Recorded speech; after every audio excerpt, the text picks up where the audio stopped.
name is Rachel Watson, and I am the longest running ECMO patient at North Florida for COVID pneumonia, yes. My name's David, and I'm Rachel Watson's husband. So my husband and I both work together. He's an RV technician, and I am a service advisor. So I write up the work orders for him, so that technically makes me his boss.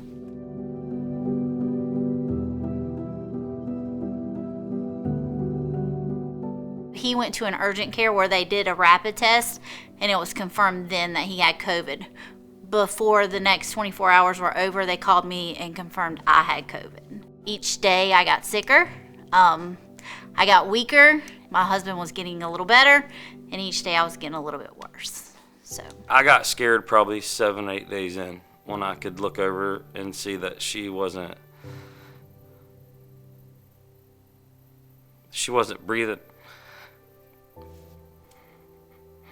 the way that she should have been breathing. I remember my husband asking me if I was okay, and I was telling him, I can't breathe. I just knew that I had to do what was best. So I just called 911. But I knew when they loaded her up on the gurney that it wasn't going to be good. They got me to the hospital. They put a CPAP machine on my face, and that's the last thing I remember.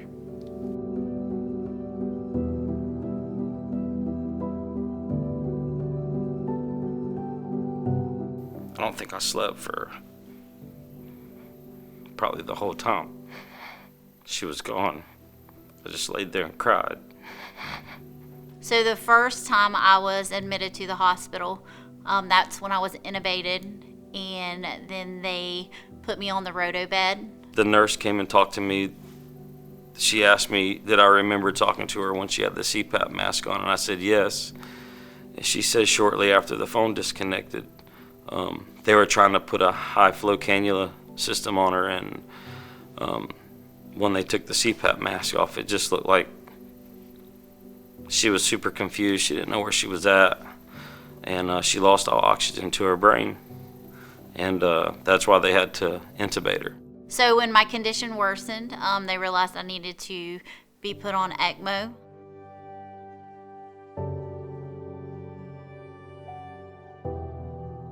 He came and talked to me and told me that they were going to start filling out paperwork for ECMO, which is extracorporeal membrane oxygenation.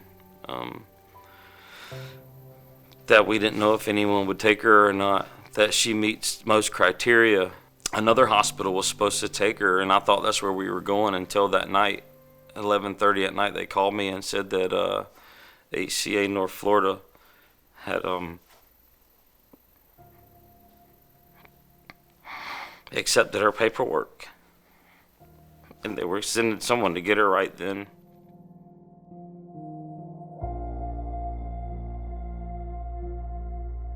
I got to HCA North Florida the morning of July 7th, and as I was walking in the doors, the doctor called. So he told me if we didn't place her on ECMO at this moment, right now, that she ain't gonna make it the next 2 hours. She's gonna die.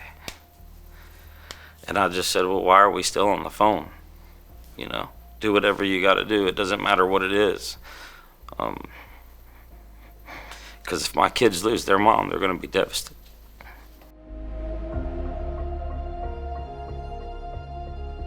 It's like a roller coaster ride, up and down. One day you're doing really good, and then the next day it could not be so good. I never seen my kids struggle. Had to watch them go through something that I couldn't fix. But I just had to sit them down and tell them that Mom might not come home. But they always said to me, we're not gonna have this conversation. Mom's coming home. I remember a specific nurse.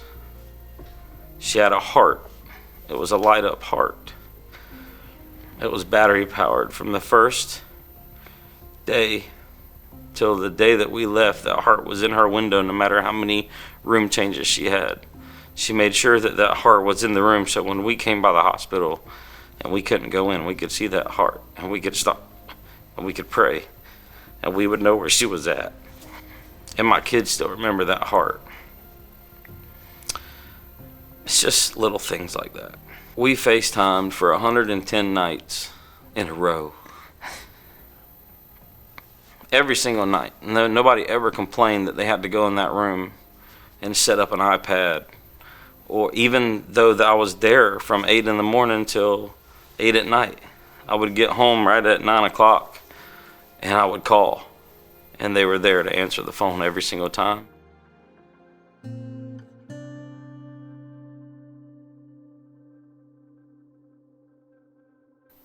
I thank God for HCA North Florida just because they never quit trying, even when, she became septic.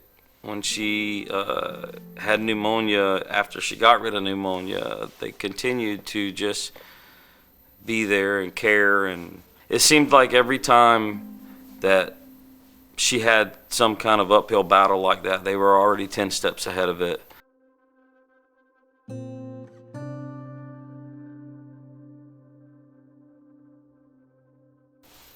They didn't waste any time. They were on top of everything that happened to her while she was in there, and that's why she's out walking and living life now instead of somewhere else.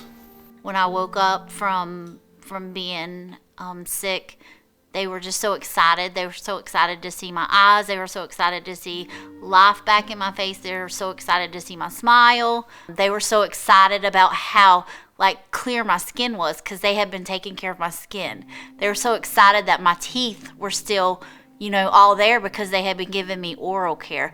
They were just so excited because of the job that they had done. Therefore, I knew that these people had taken care of me, even though I didn't see them take care of me.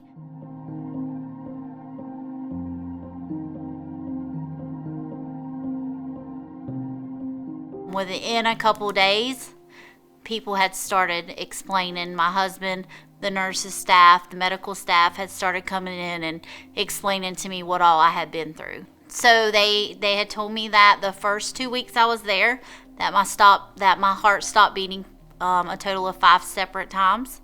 My family was called in the first 2 times to tell me goodbye. That was hard for me to hear. They took care of me for almost 3 months without even hearing my voice. So it has to be more than just a job to you to do those things and take care of someone that way. The doctor came in and told me that I was no longer medically sick. We were so excited. They came in and told me that I had a release date, and the staff there had a parade for me.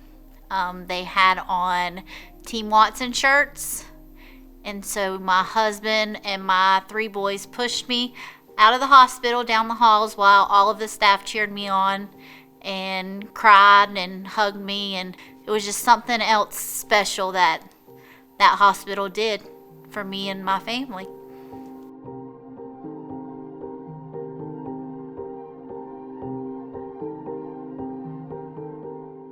When they started teaching me to re-walk, they would hold a video up of my son so he could encourage me to take another step because it hurt so bad I didn't want to walk any further. But he would say, "Mom, you always said that we had to give it all we had. So right now we need you to give it all you got." So that's what I did. The physical therapy and occupational team there always told her, hey, you're going to walk out of this hospital. You're not going to wheel out of this hospital.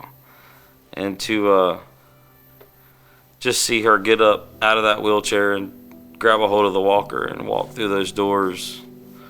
I mean, I ain't never seen so many people in tears, screaming and hollering. That day I'll never forget that day. It just makes my heart so happy to know that I was so blessed with the medical staff I was blessed with, because they cared for me like I was their family. If I had a chance to talk to my care team and say anything, it would be thank you. Thank you for believing in me. Thank you for giving me a second chance to be the best wife, the best mother, the best daughter I can be. Just thank you for just saving my wife's life so that my kids didn't have to go without a mom and they didn't have to feel that pain forever. Thank you for just sticking by her side and always just going above and beyond. You know, 4 months ago I couldn't walk. I couldn't talk. I couldn't feed myself. I couldn't give myself a shower. But the medical staff knew what would make me push myself to get to where I am today. Like, they invested that much into me to know that I needed that little bit of push to make it over the finish line. Now I think back and I can't imagine what that would be like. Like, how strong my kids are. I can't imagine what they went through or how they were feeling all that time. She's the glue that holds our family together, and if we would have lost that, I couldn't tell you where we'd be right now.